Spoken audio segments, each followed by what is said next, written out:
Bonjour à tous, aujourd'hui très content bien entendu de vous retrouver sur un BTC qui enfin break à la baisse, enfin retrouve du dynamisme et clairement on est content parce que ça fait quand même plus de 3 mois ensemble qu'on est patient, qu'on voit ici un range qui était infini depuis 3 mois et demi et clairement enfin notre patience est récompensée. C'est-à-dire qu'on attend ensemble, là vous le savez très bien, depuis juin, et bien tout simplement la cassure à la baisse, c'est-à-dire ici on fait une rétrospective bien entendu sur les analyses précédentes, analyse ici qui date du 25 juin 2019, c'est-à-dire encore occupé bien avec le BTC en train de faire un pump, on était seulement aux alentours des 11 000 $ ici en vidéo, on voyait le BTC monter dans les zones de vente bien entendu pour voir le crash de celui-ci descendre, on voyait ça déjà en vidéo il y a de ça plus de 3 mois ensemble.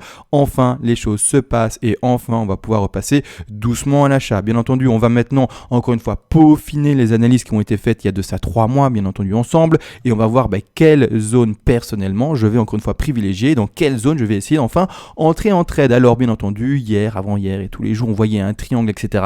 Peu importe si ce triangle est validé ou pas, pour ma part comme dit encore et toujours c'était une zone de non-trade, vous étiez libre de trader ça ou pas, mais personnellement patience depuis 3 mois et enfin on a la récompense et qui est ce fameux break ici comme vous voyez avec une énorme petite bougie rouge. On va analyser ça ensemble encore une fois, juste avant encore une fois un grand merci à toutes les donations qui permettent encore une fois de soutenir la chaîne. Je pense que j'ai dit encore une fois plus de 10 fois durant cette vidéo et alors que ça fait même pas 2 minutes de vidéo, c'est pas grave, je vais se faire un effort pour ne pas le répéter cette fois-ci. Et également merci, vous le savez, contre une donation je vous offre tout volontiers toutes les règles d'Elliott en français, comme ça comme moi en fait vous pouvez faire vos propres scénarios, c'est-à-dire baissier, haussier, mettre des points d'entrée bien entendu en position pour faire du trading avec des stop loss et également des TP de placer. En plus de ça, vous le savez, si vous le désirez, vous pouvez me demander une analyse à la demande sur n'importe quel actif spéculatif et je le ferai le plus rapidement possible en vidéo, donc c'est-à-dire crypto-monnaie ou pas, et ça sera fait. Alors maintenant on analyse ça. Premièrement je vais changer une toute petite chose avant d'analyser ici ce qui est occupé de se passer là. On est vite en macro, c'est-à-dire en grande échelle ici clairement, d'accord, on est en grande échelle et je vais vous indiquer quelque chose de légèrement différent par rapport à l'analyse d'il y a 3 mois. Donc ici clairement pour vous le rappeler n'empêche, j'espère que c'est assez visible sur l'analyse d'il y a 3 mois ici, ça se voit pas bien, mais je finissais une 3 pour redescendre vers une 4, d'accord? Maintenant, je vous le dis une chose, c'est que la correction est tout de même très forte. Alors, avec les statistiques, alors encore une fois, stats, etc., mais avec les statistiques, ici on est sur une vague 2, mais une statistique de 4, d'accord? Donc ici on est dans les vagues 4, objectif de vague 4, d'accord? Et les statistiques d'une 4 qui dépasserait les 50, 61, 8 et qui irait même chercher peut-être en dessous des 61, 8, ne dépasse pas une probabilité de 15%. C'est-à-dire qu'ici, clairement, maintenant qu'on a les vraies bougies, les vrais indécents, etc., je peux de plus en plus appuyer mon décompte haussier, d'accord, parce que pour moi le BTC à très long terme il est haussier, même si parfois comme maintenant depuis 3 mois on a des corrections, mais clairement j'ai beaucoup plus de conviction maintenant à indiquer non plus le bas d'une 4 mais le bas d'une 2, d'accord, c'est très important à comprendre, c'est encore une fois les statistiques qui jouent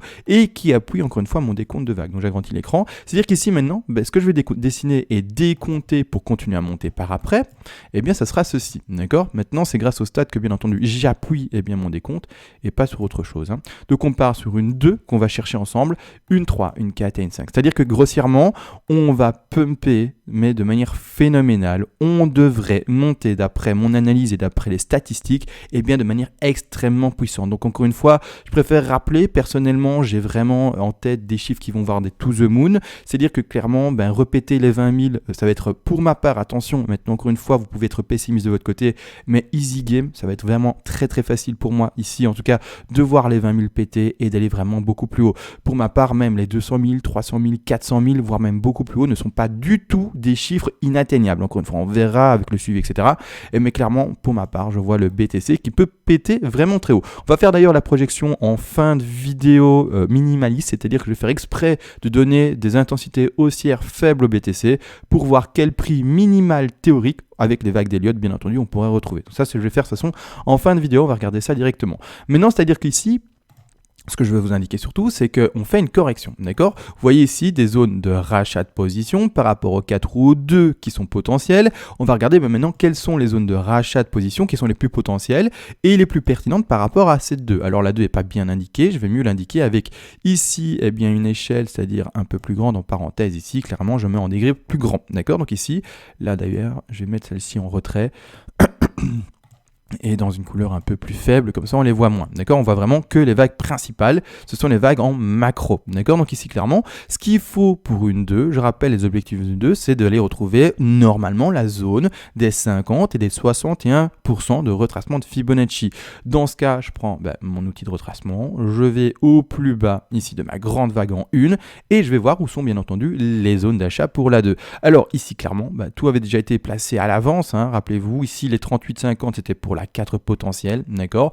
Et ici, clairement, on avait les 61,8 et même plus bas ici, hein, regardez, même plus bas, les 76,4 qui ont été, bien entendu, discutés en vidéo ensemble, même si, je vous le dis, retrouver un 76,4, c'est extrêmement puissant comme baisse. Il faudrait vraiment casser la zone de support qui est tout de même également assez puissante. Zone de support, je vais quand même la dessiner comme ça. On peut tous facilement la visualiser, mais grossièrement, c'est le premier plancher qu'on peut retrouver ici, hein, d'accord? Ici, premier plancher, grosse zone de support, donc voilà, ça ne m'étonnerait qu'on casse ça à la baisse. Maintenant, on peut être pessimiste et voir un BTC qui irait chercher vraiment plus bas et rechercher les 5000. Pour ma part, je ne vais pas le faire.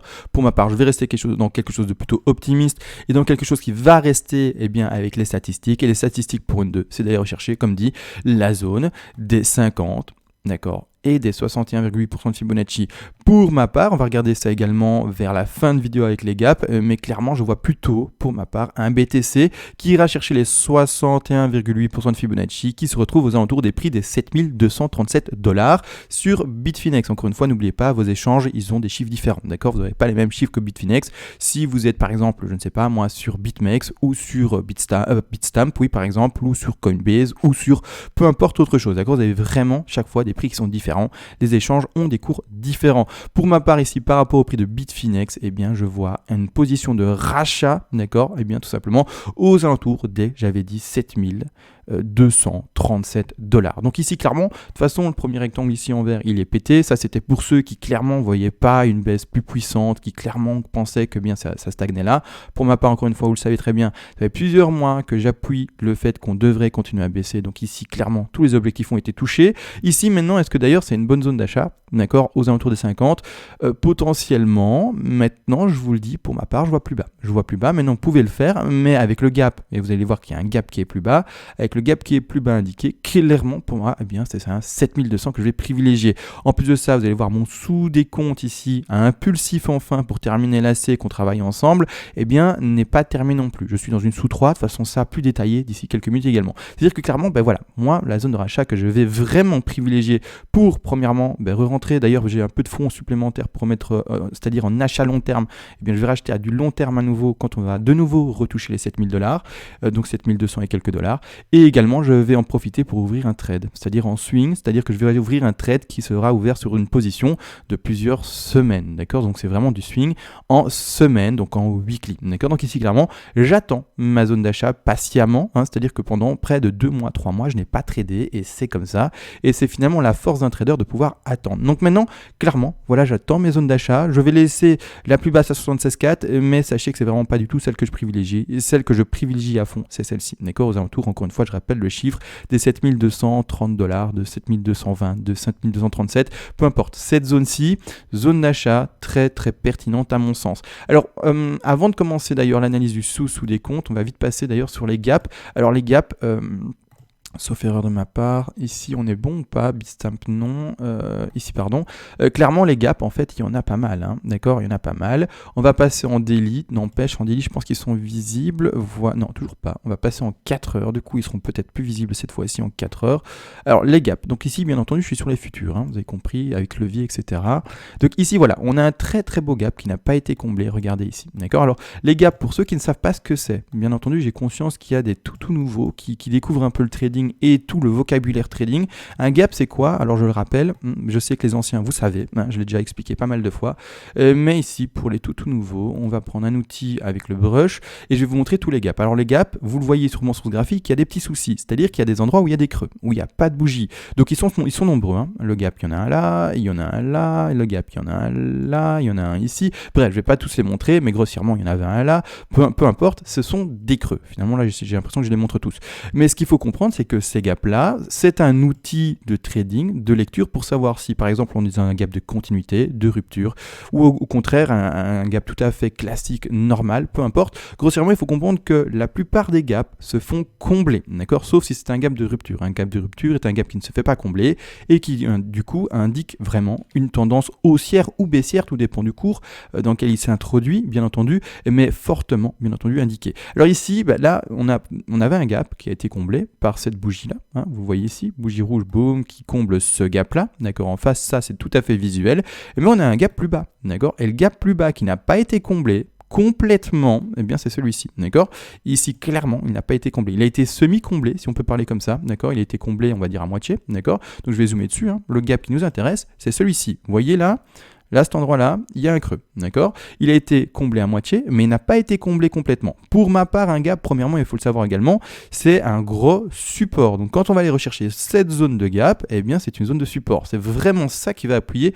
Pour ma part également, eh bien, en plus de ça et en plus des autres outils que j'utilise, eh bien, la position de rachat. Donc ici, vous voyez le gap, clairement un creux qui est indiqué sans bougie là. Pour moi, ici, clairement, zone de rachat. En plus de ça, le gap s'indique avec un niveau de support aux alentours, encore une fois, d'accord, je vais retirer ici, mais vous voyez bien, aux alentours des $7 200, d'accord, $7 200 qui indique, bien entendu, rappelez-vous, hein, on va refaire le travail sur ce graphique-ci, bien entendu, mais qui indique, et vous le savez très très bien, tout simplement les 61,8, d'accord, donc on va essayer de l'indiquer correctement, voilà, je pars en dessous, je pars ici au plus bas, bien entendu, à la racine, et ici, on voit bien la zone de rachat des 61,8 qui sont indiqués par rapport au graphique précédent. Donc ici également, donc d'ailleurs sur ce cours-là, qui indique un rachat 61,8 aux alentours des $7 343. Malgré tout, avec les gaps, on peut quand même avoir cette conviction supplémentaire de baisser légèrement un peu plus, en tout cas ici sur ce cours-ci, donc sur ceux des futurs, et aller chercher ici clairement les 7 175, les $7 200. Donc pour moi, voilà, d'accord, on a le gap plus bas, on a les 61,8, on a clairement pour ma part, je vais vous montrer avec le sous-décompte, pas fini un sous-décompte en impulsive baissière d'une vague C. Donc pour moi, clairement, voilà, on doit continuer à baisser. Je ne passerai pas à l'achat maintenant. Je vais continuer à être patient, d'accord, et attendre qu'on continue à descendre vraiment pour retrouver des prix qui sont beaucoup plus intéressants. Donc maintenant, j'ai expliqué les gaps, j'ai montré qu'il y avait un gap à aller chercher encore et qu'il n'était pas comblé, que les gaps avaient beaucoup de chance, vraiment, on va dire, pour donner une proportion d'idées. Alors attention, là, pour cette proportion d'idées, il n'y a pas de chiffre officiel ni rien, mais juste pour vous donner un ordre d'idée de comment interpréter un gap se fait très souvent combler, c'est-à-dire que pour donner un chiffre d'idée, un nombre d'idées, je vais dire, bref, pour illustrer mon idée, on comble un gap à 8 chances sur 10, d'accord? Maintenant, comme dit, hein, il y a 2 chances sur 10 où on ne comble pas. Maintenant, encore une fois, voilà, c'est un ordre d'idée que j'essaye d'illustrer. Hein. Vous ne trouverez pas de document analytique qui dit qu'un gap est comblé à 8%, à 80%. D'accord? Attention à ce que je dis. Encore une fois, c'est vraiment pour donner un ordre d'idée et vraiment se dire, ok, un gap est tout de même très, très souvent comblé. Donc ici, clairement, voilà, j'attends les $7 200 de rachat de position. Ici, clairement, du coup, maintenant, je vais retourner sur le graphe qui m'indique ici tout simplement la baisse de la 2. Donc ici, clairement, je vais partir là-dessus. Je vais zoomer là-dessus. Je suis en 4 heures, donc ça sera suffisant. Vous allez voir que premièrement, le décompte a changé par rapport à hier, tout à fait normal. On a breaké le triangle à la baisse. Encore une fois, si vous jouez encore en trade, et je rappelle, et c'est très important, et je rappelle tout le temps dans toutes mes vidéos ne concernent que les traders. D'accord? Si vous êtes un investisseur, vous pouvez écouter d'une oreille, mais nous, on joue avec des stop-loss. Nous, on joue avec des points d'entrée. Nous, on joue avec plusieurs take profit. D'accord? C'est-à-dire que grossièrement, si on loupe son entrée, c'est-à-dire qu'imaginons, par exemple hier, on voyait un trade potentiel haussier, d'accord, mais c'est-à-dire que le trade potentiel haussier, avec son stop-loss qui avait été placé juste en dessous aux 90% de Fibonacci, grossièrement, la personne qui a testé, donc on va dire même le trader qui a testé ce trade-là, il a perdu peut-être 1%, 2%, grand maximum 2%, parce que hier j'ai regardé quand même où on était les 2% que je joue très très régulièrement pour ma part, donc c'est-à-dire de risque, hein, finalement de stop-loss, posé, clairement 2% c'est rien, d'accord? Donc ici directement il y a une sortie de position, encore une fois bien entendu. Les mèches, c'est très piégeur. Les mèches comme ça, parfois, eh bien, son stop se fait pas prendre. Encore une fois, c'est ça, hein, c'est le risque du trading, on le sait tous. Voilà, maintenant, encore une fois, si jamais tous les stop loss étaient toujours pris, eh bien, ce serait un monde vraiment trop beau et tout serait en rose et on vivrait avec des licornes et des éléphants roses. Bien entendu, vous le savez très bien, c'est pas si simple. Donc ici, clairement, n'empêche, la personne qui a testé ça, elle a pris un risque très léger et maintenant on descend, on break enfin. Donc du coup, comme dit, on sort du triangle, hein, que pour ma part, je vois voyait. Enfin, finalement, on fait une figure plus courte et heureusement parce que, comme je vous le dis, moi j'attendais de la dynamique parce que c'était ennuyant et ennuyeux plutôt, je crois que c'est plutôt français ça, ennuyeux à analyser. Maintenant, enfin, on retrouve vraiment une dynamique que le BTC connaît par rapport aux actifs boursiers classiques. Un actif boursier classique, c'est plutôt stable, alors que ici, vraiment, le BTC, vous savez bien, c'est un marché tellement neuf, tellement nouveau, avec tellement peu de liquidité que la volatilité est énorme. Donc ici, clairement, on part, pour ma part, dans enfin le décompte de la dernière ABC, la ABC que je valide enfin, alors pas terminé, d'accord, mais que je valide enfin avec ma B. Donc ici, clairement, ma première chute ici en A, je vais essayer de zoomer dessus, d'accord, ma première chute ici en A, donc ici la X qui se fait en ABC pour descendre, peu importe. Première A, enfin on termine notre B, alors pas avec un triangle qui continue, mais clairement un triangle qui se fait, et pas un triangle du tout, mais une A vers une B qui se fait en WXY. W monté en 3, descente en 3 en X, et remonter en 3 ici pour faire notre Y, d'accord. Donc ici clairement, enfin je valide mon sommet de B, comme vous voyez ici, on nous fait bel et bien des plus hauts sur le RSI pour indiquer également mon sommet de B, donc ici clairement, pour moi, enfin, on va à la baisse. Alors maintenant, c'est-à-dire que le décompte baissier, il doit continuer, d'accord, il doit continuer, c'est-à-dire que pour moi, comme dit, j'attends ici les 7002, d'accord. Comment est-ce que je décompte ça? Une B vers une C, tout simplement, va chercher, vous le savez très bien, un sous-décompte en 5 vagues. En plus de ça, on va vite regarder également, avant de commencer le sous-décompte, on va vite regarder également les objectifs en fait de cette C. Alors on va prendre la racine, alors là je suis en 4 heures, je vais vite passer en daily pour avoir plus de facilité à poser mon Fibonacci avec vous en direct. Donc ici clairement, je remets mon aimant, hop, je vais à la racine.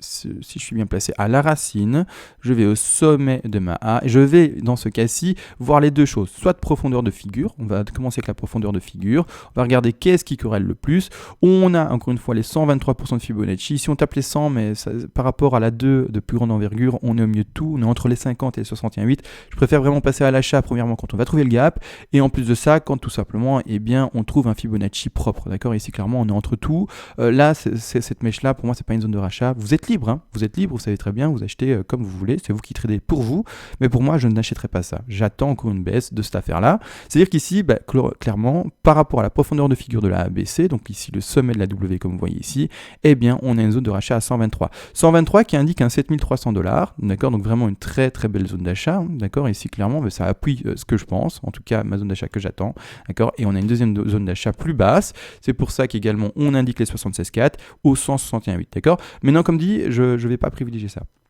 Les 5000 et quelques, je ne privilégie pas, je privilégie vraiment ici les 123 et ici, comme vous voyez, tout simplement également les 61,8 pour le bas d'une 2. Donc la bas d'une 2, il est là, d'accord, donc ici. Donc ici, clairement, c'est ce qu'il faut comprendre. En plus de ça, si jamais notre Fibonacci, parce qu'il y a deux manières, il y a deux écoles en fait pour placer les Fibonacci. Moi, j'utilise l'école où on place en profondeur de figure, mais la deuxième école, c'est de le placer à la fin de la figure en fait et de le placer du coup au sommet de B entre guillemets, sans prendre en compte la profondeur de figure, d'accord. Donc ici, comme vous voyez, on fait une WXY, mais voilà, d'accord, ici, voilà, on fait ça. C'est-à-dire que ça nous donne des objectifs. Si on prend la fin de B par rapport aux objectifs de 2, les objectifs qui sont décalés. Donc voilà, c'est pour ça que pour ma part, je ne le prends pas. Les objectifs sont légèrement décalés. Voilà, je ne privilégie pas cette affaire-ci. C'est-à-dire que là, pour le moment, de façon, par rapport au sommet de B, sans prendre la profondeur de figure en compte, voilà, on retrouve vraiment tout décalé. Les 61,8 sont décalés, les 100 sont décalés, les 123 sont décalés, et même les 161,8 ils vont trop bas et ils représentent rien. Donc grossièrement, voilà, je préfère vraiment, comme dit, prendre la profondeur de figure, qui eux au contraire ne sont pas du tout décalés, montrent vraiment des choses très propres par rapport aux autres objectifs et vraiment voilà, nous corrèlent vraiment complètement avec les objectifs précédents de bas de 2, d'accord, comme vous voyez ici, boum, on est vraiment dans les objectifs donnés, d'accord. Donc ici voilà, pour ma part les objectifs encore une fois privilégiés, ici j'ai un appui du coup pour rachat ici, encore une fois, beaucoup plus de conviction qui s'indique encore pour moi, ici de rachat au 7200, donc clairement, là vous l'avez compris, je vais mettre même en retrait, c'est-à-dire que je vais juste mettre ici en moins visible, comme ça clairement on comprend que c'est un objectif que je privilégie moins en fait, d'accord, que je privilégie mais clairement moins. Donc ici vraiment je vais le mettre en beaucoup moins visible, comme ça on comprend que l'objectif d'achat c'est vraiment ici, d'accord, au 7200, d'accord. Donc ici je laisse ça comme ça. Maintenant on va attaquer ça tout simplement avec les sous-décomptes, vous montrer comment est-ce que ça se passe. Alors bien entendu n'oubliez pas la patience, le trading c'est patience, c'est-à-dire qu'on n'achète pas de manière impulsive et on n'est pas au casino ici. ici. Mais on n'est pas du tout au casino, c'est-à-dire que si on loupe un train, tant pis, on ne pleure pas sur soi-même.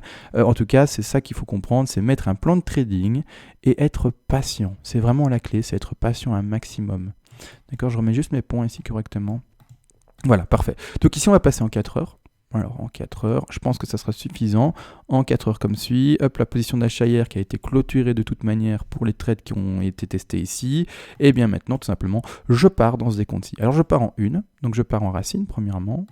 Ici, hop, je pars en 1, je pars ici en 2 avec une flat, toujours la même flat que hier, là on la change pas, ABC, flat, peu importe, 3, 4 et 5 que je vais indiquer avec vous, je vais mettre en plus épais, comme ça se voit, je vais mettre ici la B vers la C, on travaille bien simple, d'accord, B vers C, donc ici en jaune, B vers C, sous-décompté en 5, et cette C va finir une grande Y, mais là on en parlera plus tard, sinon je vais faire trop de choses en vidéo, et ça va perdre pas mal de monde, donc ici, la ligne de support oblique également que je retire, qui a été break hier, donc maintenant clairement, ben voilà, on descend en 5. Alors je vais mettre en primaire, je crois. Le décompte, le cycle ici, je vais mettre en... Je vais regarder, je vais mettre en minute, non, en primaire, ça sera suffisant. Quoique même pas en primaire, en intermédiaire. En intermédiaire, ça sera suffisant. On comprend de quoi on parle ici. Donc clairement, voilà. Moi, j'attends ma 1. Un ma 2 qui a été faite ici, comme vous voyez, avec une flat. Et maintenant, bat 3, 4 et 5. Alors ici, clairement, ben, les objectifs, c'est les suivants. Alors je suis en 4 heures. C'est pas extrêmement lisible. Je vais faire encore une fois de mon mieux pour que ça soit un maximum visible.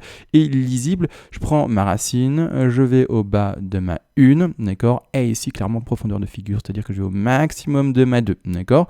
Ici, clairement, les objectifs, et je vais les rappeler tous, les objectifs pour une 3, ce sont les suivants, les 161,8, les 261,8, les 423,6, de manière plus rare, les 200 et les 361,8% de Fibonacci. Pour ma part, là, ici, la 3, qui est indiquée ici, n'est toujours pas finie. Alors pour moi, on va aller chercher les 261,8. C'est indiqué ici aux 7555 $. Donc pour moi, ici clairement, il faut que cette affaire-là continue à descendre gentiment et rechercher ici les 261,8. Par après, rebond de 4. Alors les rebonds de 4, bien entendu, vous le savez, à force de m'entendre répéter ça, ce sont les objectifs qui vont chercher les 23,6, 38,2, 50. On nous a fait une 2, alors sauf erreur de ma part, mais qui a été chercher les 61,8% de Fibonacci. On va regarder ça, hop, je prends ça, hop, ici, comme suit. On va chercher les 61,8% de Fibonacci de la 2 très proprement. Si on prend dans ce cas-là quand même, parce que ici, comme c'est le sommet de 1, normalement c'est ça qu'on travaille, mais pour ceux qui utilisent vraiment tous les profondeurs de figure, on va regarder combien ça a été cherché. On a été chercher également légèrement au-dessus des 61,8 si on prend pas si on prend cette profondeur de figure ici, même si on ne devrait pas, on travaille la 1, d'accord, donc ici il faut pas, mais clairement voilà, ici également 61,8, donc ici vraiment en fait le vrai point à prendre en compte c'est ici, et on tape les 61,8 comme vu. Maintenant clairement voilà, on tape les 61,8, on va chercher la zone des 61,8, donc ici 2 validés, et ici clairement ben voilà, c'est-à-dire qu'on nous fait une 2 classique, vous le savez, quand on fait une 2 classique qui va chercher quelque chose de tout à fait normal et qui ne sort pas bien, de son contexte, bien on va donc des statistiques, bien on va chercher normalement les 38,2% de Fibonacci de retracement. Les 38,2 ils sont là, d'accord. 38,2 plus non, mais 38 moins non plus. Vraiment c'est quelque chose de tout à fait normal. C'est pas une 2 qui est forte ou une 2 qui est faible. Donc on va vraiment partir sur un retracement, donc un rebond, d'accord, du BTC qui ira rechercher bien normalement les alentours des 8600, 8700 $. Et par après, enfin la dernière vague de baisse qui va indiquer le crash. Alors la fin du crash, on peut même le dire comme ça. C'est-à-dire que hop, je replace encore une fois mon Fibo. On va en bas de 1, hop, placé, on va en fond de 2, on voit qu'on a bel et bien posé notre 3 à 261,8, on va chercher la profondeur de la 4 ici, indiquée aux alentours des 8600 $, et maintenant les objectifs de 5. Objectifs de 5, je vais tous les rappeler dans ce contexte-ci, ce sont les 100%. Les 161,8 et les 261,8% de Fibonacci. C'est-à-dire que les objectifs, ils sont là. Les objectifs ils sont là. Alors encore une fois maintenant, rappelez-vous, on fait de la spéculation, on est un peu trop tôt dans le temps.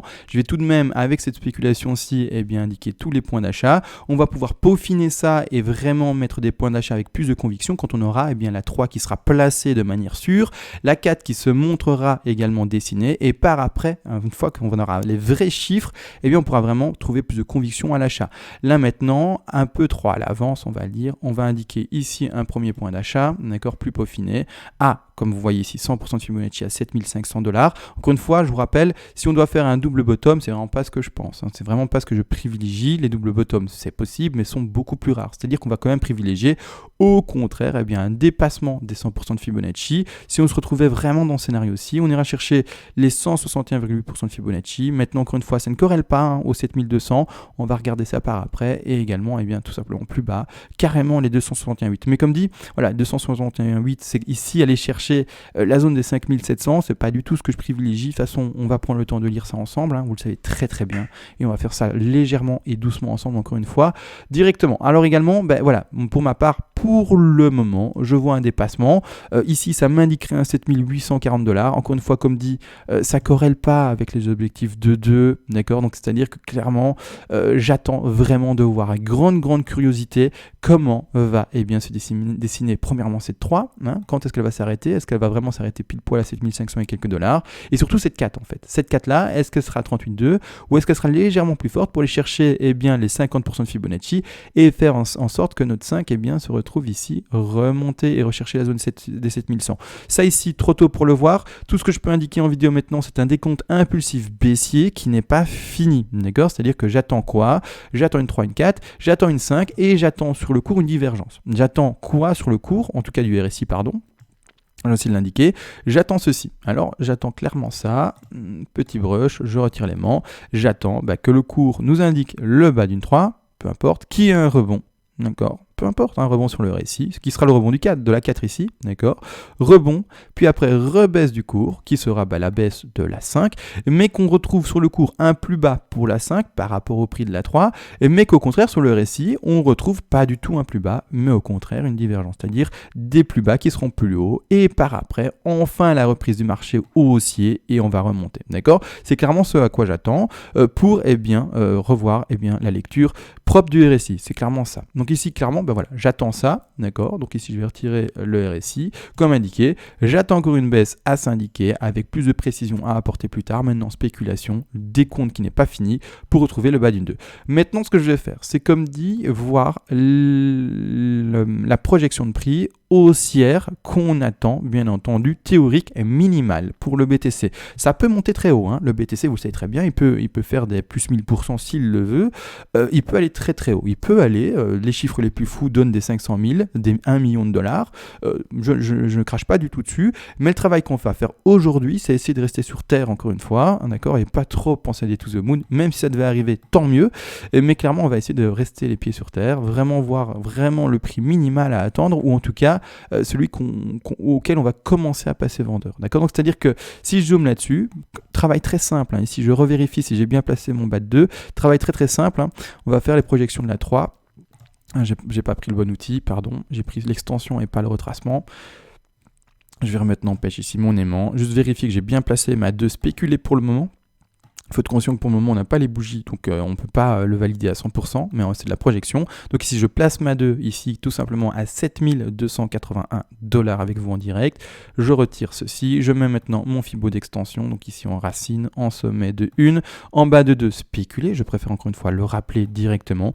Et enfin on va placer notre 3, notre 4 et notre 5. Alors la 3, voilà, objectif minimal, je le rappelle toujours, c'est 161,8. On peut faire plus court, mais c'est tellement rare statistiquement qu'on ne va pas non plus partir sur cette hypothèse-là. On place une 3 à 161,8, c'est-à-dire une 3 qui irait chercher un 24 000 $. Je dis ça bien, 24 279 $. D'accord? Donc ici, clairement, 24 000 minimal. Par après, retracement de 4, on nous aura fait une 2, pour le moment spéculé, tout à fait classique. Donc on va chercher une 4 à 38,2. D'accord? Rien d'énorme. 38,2. De correction, donc c'est plutôt fort même, mais bon peu importe, 38,2, ça veut dire qu'on réenfoncerait légèrement notre sommet de 20 000 $, pour la TH connue pour le moment sur le BTC, et enfin projection de 5. N'oubliez pas, c'est des chiffres qui sont quand même plaisants, mais ce sont des chiffres extrêmement faibles. Pour ma part, c'est extrêmement faible. Les premiers objectifs du coup de revente d'une 5 ici sont, comme dit, rappelez encore une fois, les 100% de Fibonacci. ici, d'accord, les 161,8% de Fibonacci. Alors je vais dire après les chiffres en dollars, mais là je place directement mes objectifs par rapport au Fibo, et les 261,8. Donc il faut comprendre qu'après ça, si on nous fait vraiment une hausse extrêmement faible, je préfère le dire parce que pour ma part, je suis crypto-enthousiaste et je vois plutôt une hausse extrêmement forte, mais n'empêche, en partant sur quelque chose qui reste les pieds sur terre, on voit une hausse qui pourrait se terminer pour le BTC aux alentours des 28 000 $, une hausse également potentielle. Donc ça, ce sont des take profit partiels. Hein. Il faudrait même que je les mette en rouge en fait, pour vraiment être clair avec vous. Rouge, position de vente. Hein. Encore une fois, on vend palier par palier parce qu'un bull run est extrêmement difficile à identifier et finalement à déterminer quand il se termine. Hein. Donc ici, clairement, voilà. Extrêmement faible. Hein. Pour ma part, je vais plus haut. C'est-à-dire que la 3, je peux la projeter plus haut. Mais si on reste les pieds sur terre, on a une première zone de vente ici. Donc sortie de position et repassé en dollars à 28 000 $. Deuxième position de revente de sa position d'achat, eh bien à 34 000 $. Et ici la dernière également, dans un scénario faible, 43 000 $. Donc déjà là maintenant, je peux, avec ce que je peux analyser, eh bien par rapport à mes analyses, vous donner le résultat que on devrait reconnaître au minimum un BTC qui irait chercher les 28 000. Malgré le fait que pour ma part, je vous le dis, les 100 000 et plus sont tout à fait potentiels et c'est même plutôt ça que je privilégie.